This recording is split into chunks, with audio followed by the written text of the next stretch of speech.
is up, Nerf Nation? I'm Naptown Nerf, and today we're going to take a look and install the Orange ModWorks Immortal kit for the Longstrike. So we're going to take this kit and put it in this Whiteout Longstrike, my favorite cosmetic Nerf blaster ever made.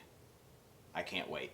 So with this Immortal kit, we're going to be able to take our Nerf Longstrike and convert it from a reverse plunger tube system to a direct plunger tube system that is just much more efficient and will generate much more power. This also comes with 2 springs, and we'll definitely take a look at that. I'll probably be putting in the stronger spring because bigger is better, but let's go ahead and see what we got inside this box. Okay guys, I have to just give Orange ModWorks props for their awesome boxes and packaging. I think they're super cool. I always like these metal logos. But yeah, let's go ahead and see what we got inside of here.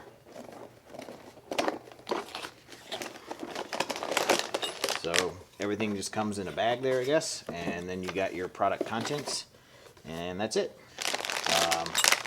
Turn it over, then you can see through it there. Get my knife out, and we'll see what's inside of here. All right, this is what comes in the package. You're gonna have your bolt sled, which is, this is, I believe, made out of polycarbonate. These pieces are made out of PLM, I believe. I'm not an expert of plastic, but that's what I understand that they're made of, and these are supposed to be pretty darn strong. And this is supposed to have a little bit of flex, and that's why it's not made out of PLM. Then you got, obviously, your metal parts, your trigger, your catch, and this is the spring rest, I guess. The back plate, I think, is what they call it. And then you have 2 different springs to choose from, a 5 kg spring, which is supposed to be 2 times stock, and 3 times stock, which is the 7 kg spring. And then you get your packet of your 2 O-rings that you'll need, your trigger spring, and I think you get 2 catch springs in case you lose one. You get your little rod there that connects the breech to the bolt sled, and some white lithium grease, which is different than they usually give you silicone grease, so it'll be interesting. This will be the first time I use white lithium grease inside of a plunger, so we'll see how that works out, but that's what they give us, so that's what I'll use.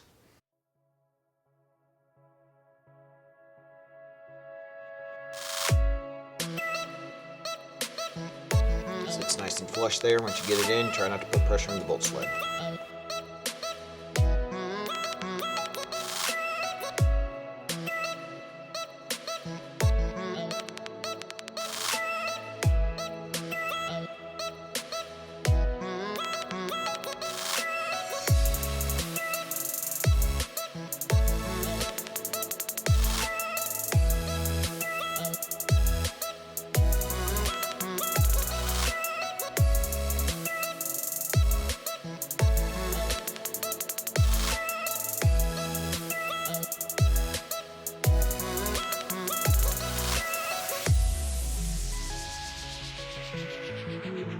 Alright, 2 longer screws go here. Then the other ones are basically the same. These are smaller in diameter and short, and then the other ones on the top rail are all shorter, but the same diameter as the rest of the screws.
Okay, you want to get your catch over those 2 teeth they have to hold the catch spring on. I'd recommend doing that before lubricating the catch because my hands were really greasy and it was very difficult to do, but got it on there. Now we can install the catch.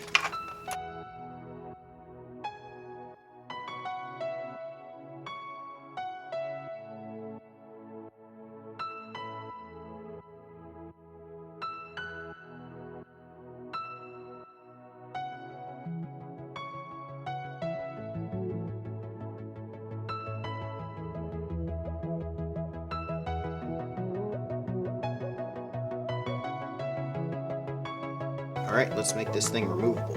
Just need to carve back each one of these 4 things so you can create a little ramp. So I've done 3 of them, but I'm going to do this last one. I actually got a file.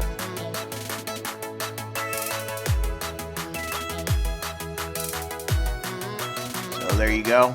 So there you all have angles, and now it'll just slip right on and slip right off. It won't be easy. It'll require some force, but that's what you want. You don't want it to just come off and on. Okay, so let's put this thing back together. Make sure you have all these parts in there, and try to make sure you don't have hair in there. Yeah, I'd like your tactical rail attachment point things here. Make sure all that's in there, and this, it needs to be in the right spot. It is, at least on my model, it does not want to stay down, so we're going to kind of have to force it in as we put the shell on, so just make sure it's in the right spot. And all your springs are in the resting spots, and then this one I'm going to leave hanging out, and I'm going to push it in right at the end. So, and I say all this, and I forgot the damn one.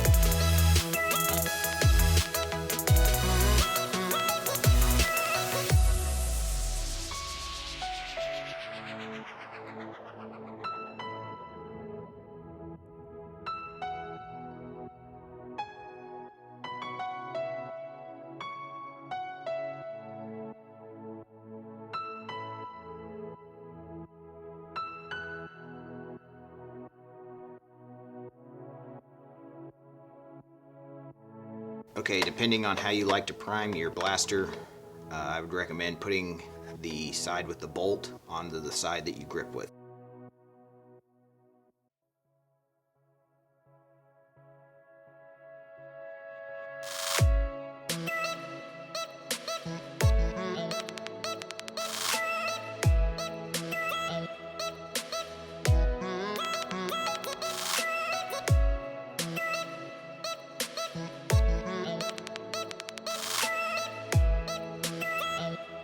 Alright, I got a 100-foot tape laid out there. I'm going to shoot 6 couche to start out with the barrel on, and then 6 with the barrel off, and then I'll do elites with the barrel on and off.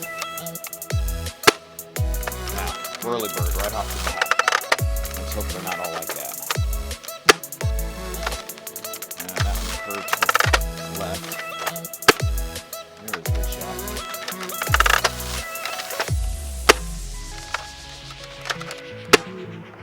Just right before the grass. Okay, that was about 55 feet average there. Let's go ahead and shoot 6 couche with the barrel off now. Another one came out, a little whirly birdie. There we go. A little bit better, straighter. Ooh, that one flew. Now we're getting better. I think it's breaking in here a little bit. There we go.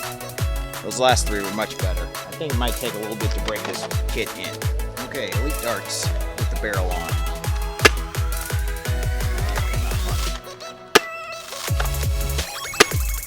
A little better. Whoa!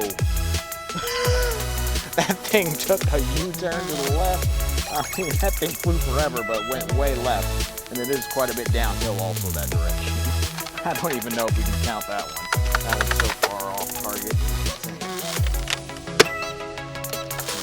So I'd say those are going about 50 feet before they hit the ground. Not great, but we'll try again with the barrel off.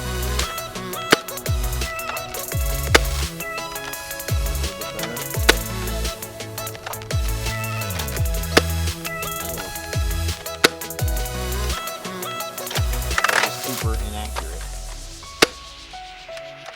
A lot of them going to the left.